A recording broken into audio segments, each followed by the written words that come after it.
Good evening everyone. Good evening, Sadhguru. Good evening, ladies and gentlemen. Sadhguru and I have known each other for some time. I was privileged to be at the ashram for a day, taken by him in his souped-up 1967 Suzuki Jeep. I've got the year right. Toyota. Or Toyota, same thing, Japanese. And we went around and I saw the enormous body of work that he's doing. All my life, I was accustomed to a different kind of spiritualism which began after 7:30 in the evening.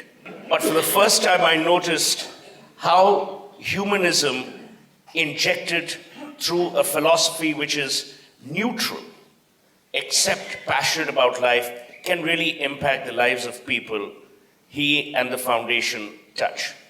So let's first begin with a personal… Shall I say something? Please. Today morning somebody called me and said, Sadhguru, is it true that you're having a conversation with Suhel, Seth? I said, yes. Sadhguru, how can you do this? He's the most unspiritual kind. I said, if he was really spiritual, I have no business with him. If he's unspiritual, he's my work.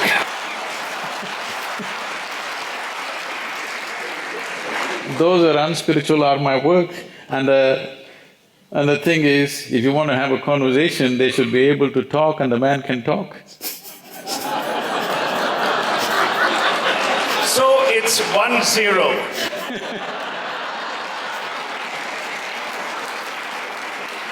But I haven't said in whose favor yet. No. I said good things about you. I know.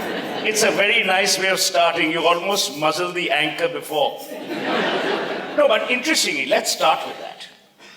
Why do I have to be publicly spiritual or believe in someone or a foundation or a philosophy?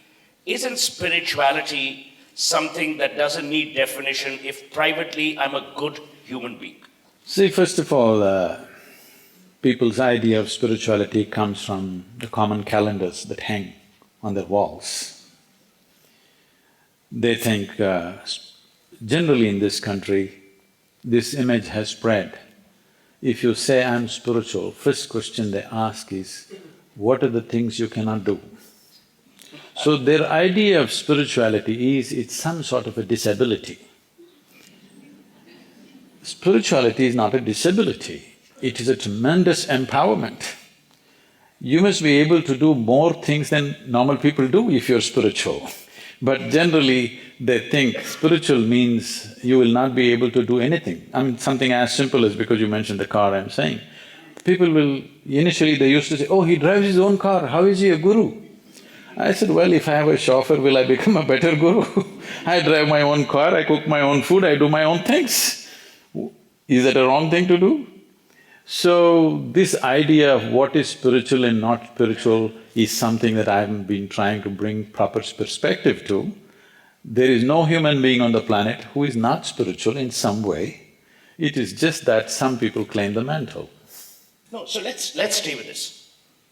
If you were to define spiritualism as we know it, and I'm not talking about the misconception which you've just touched upon, how would you define spirituality?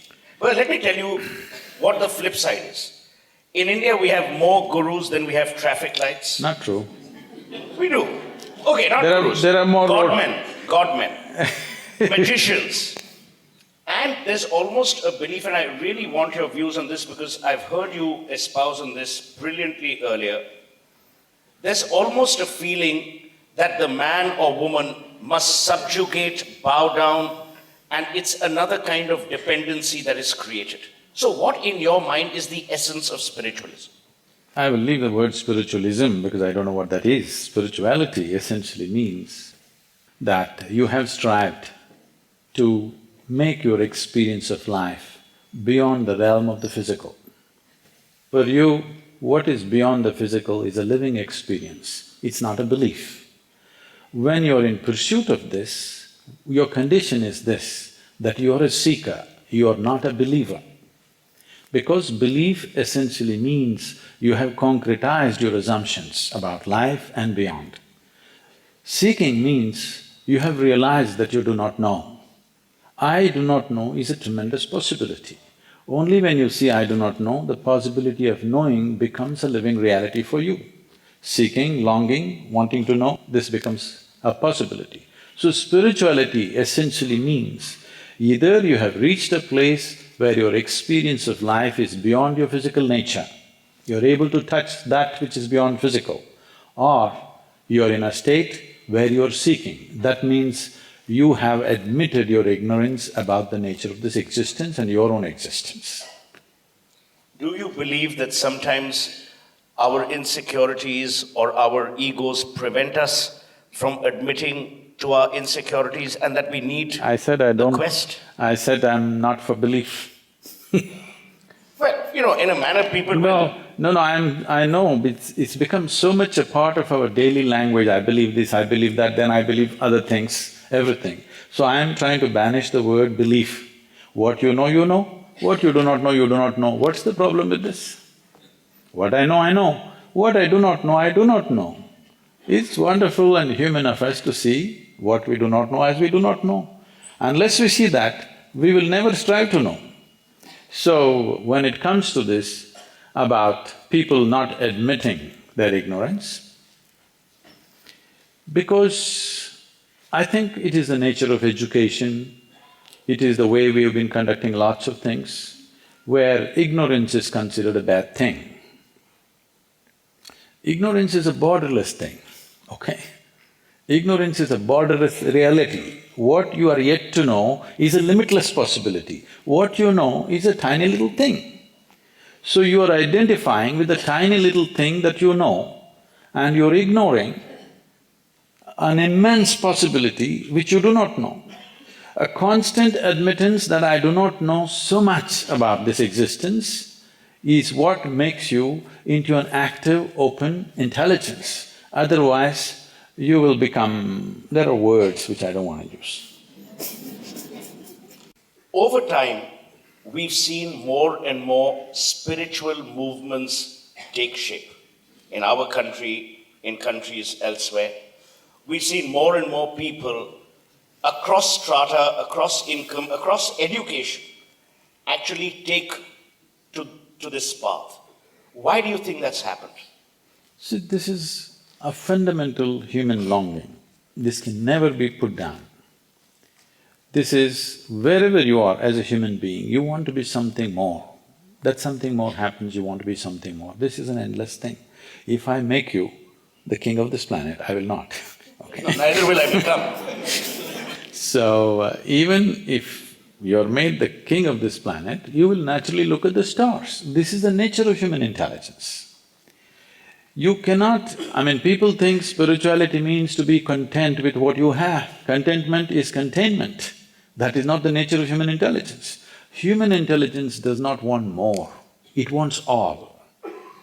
All cannot be had physically. Unless you transcend the physical nature, you cannot have all of it. This longing may not find conscious expression in most people, but generally we say if it finds physical expression, simple basic physical expression, we call this sexuality. What you're trying to do is, what is not you, you're trying to make it a part of you. If it finds a mental expression, it gets labeled as conquest, greed, or simply shopping, whatever you want to call it. If it finds an emotional expression, you will call it love, compassion. But if it finds a conscious expression, generally in this country, technically we call it yoga, because the word yoga means what is you and what is universal has become one. The word yoga does not mean twisting your body or whatever else, it means your experience of life is become one with the existence. Or the normal English term is spirituality.